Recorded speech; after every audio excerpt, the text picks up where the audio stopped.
Ada yang bilang 11 hari, ada yang bilang 14 hari. Kalau perjalanan 14 hari mengambil waktu 40 tahun, itu namanya apa? Kesasar. Tersesat, betul nggak saudara? Loh, mestinya 14 hari, 40 tahun nggak ketemu-ketemu. Itu namanya tersesat. Ada yang pernah tersesat selama, let's say, berapa di sini orang pernah nyasar gitu, berjam-jam gitu, pernah. Oke, saya mau mengambil angket, siapa yang pernah paling lama kesasar? Gitu ya. Ada yang pernah kesasar lebih dari 2 jam? Lebih dari 2 jam? Oke. Lebih dari 3 jam?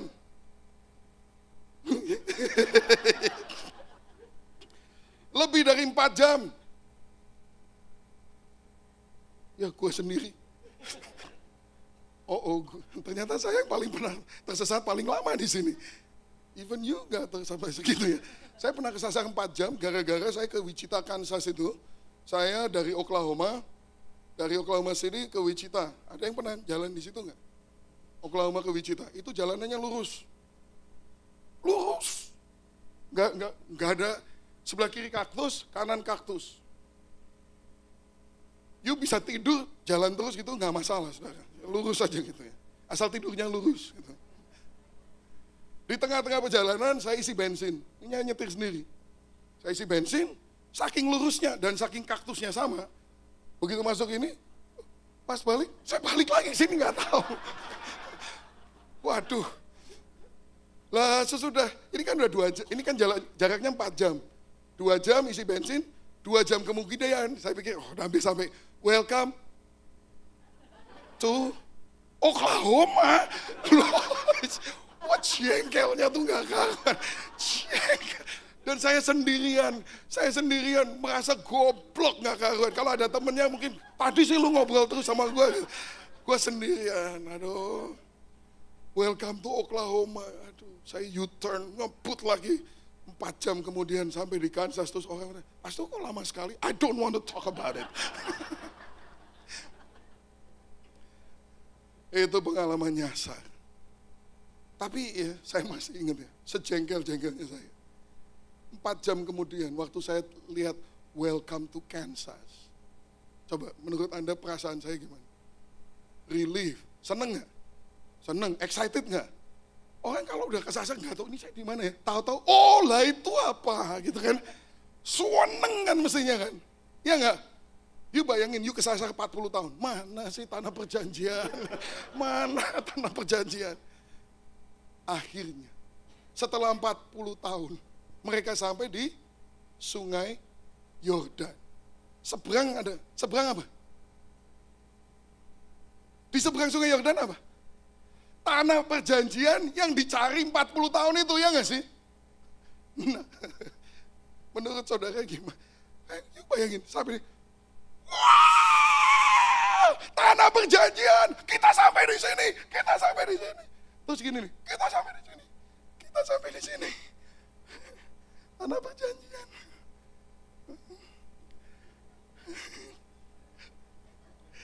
Tanah perjanjian. Tanah perjanjian. Nginep dulu yuk.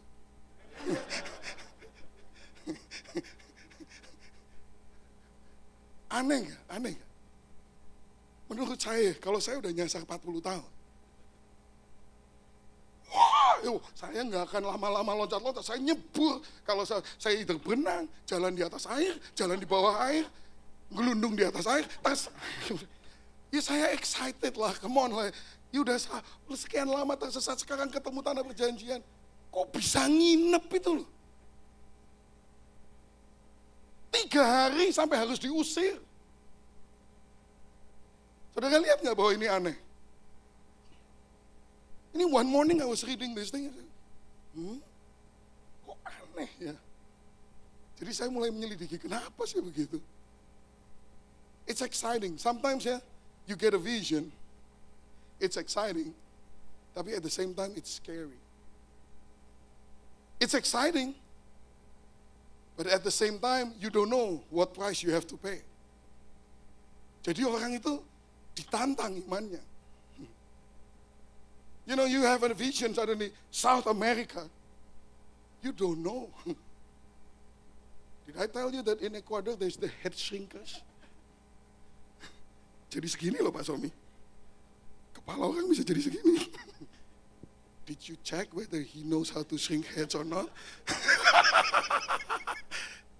Siapa tahu dia nunggu waktunya. Tapi aneh sekali. Orang udah excited kok terus nginep. Bisa tidur lagi, heran. You pikir, what happens? I think I know what happens. Ini tidak ada di Alkitab. Ini menurut saya.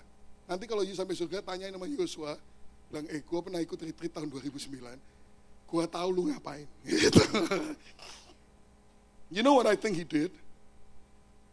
You know, I think waktu malam pertama itu, sekitar jam 3 pagi, waktu semua orang udah tidur, saya rasa si Yosua itu mengendap-endap keluar. Make sure nggak ada yang ngikutin, nggak ada yang tahu, dia mengendap-endap keluar. Dia pergi ke tepi sungai, terus dia cari pentungan, cari sepotong kayu gitu. Saya lihat kiri kanan, make sure nggak ada yang lihat. Terus dia gini.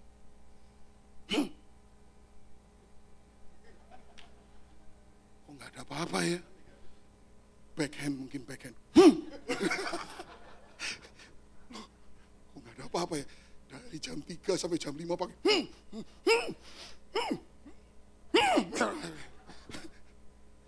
Ini nggak ada di Alkitab, oke? Nggak ada di Alkitab. Tapi saya yakin dia begitu. Jam 5 dia masuk kembali tidur. Besoknya sama lagi saudara. Sampai 3 malam berturut-turut. Sampai akhirnya dia give up. Kenapa? Karena dulu waktu perjalanan mereka terhalang sebuah lautan atau air, dulu tuh gitu caranya. Musa dengan gagah, saya sudah bisa bayangin itu waktu Musa itu mungkin backgroundnya Chariots of Fire. Deng deng deng deng deng deng deng deng deng deng deng. Terus Musa gini, deng deng deng deng deng deng deng deng deng deng deng deng deng deng. Terus semua orang, wow, they see and they believe. They see, they don't have to do anything. They see the Red Sea split. Of course they believe. Ya lumayan lah, see and believe kan lumayan. Daripada see and still not believe kan geblek. udah lihat, masih nggak percaya tuh dia blek namanya saudara. They see. They don't have to do anything. They see, they believe. They jalan. Nyebrang mereka. Amin saudara. Tapi kali ini lain saudara. They're not gonna see anything. They have to believe. And then from their belief, they have to step their feet. Harus melangkah kaki masuk ke sungai Yordan, baru nanti sungainya akan terbelah. Tahu nggak kenapa saudara? Karena dulu orang keluar dari Mesir, masuk Red Sea, itu adalah simbolis daripada orang bertobat, terima Tuhan, dilepaskan dari belenggu dosa, dibaptis, dan memasuki hidup yang baru. Amin saudara. Untuk lepas dari belenggu dosa, lepas daripada kungkungan si iblis, untuk lepas dari hidup yang lama, you don't need a very sophisticated faith. You just see and you believe. That's it. What do you see? You see Jesus on the cross. You believe He paid for your sins. He took care of your curse. You believe you are born again. Hallelujah. But to possess your promised land, you need a different level of faith. See and believe udah nggak cukup. You need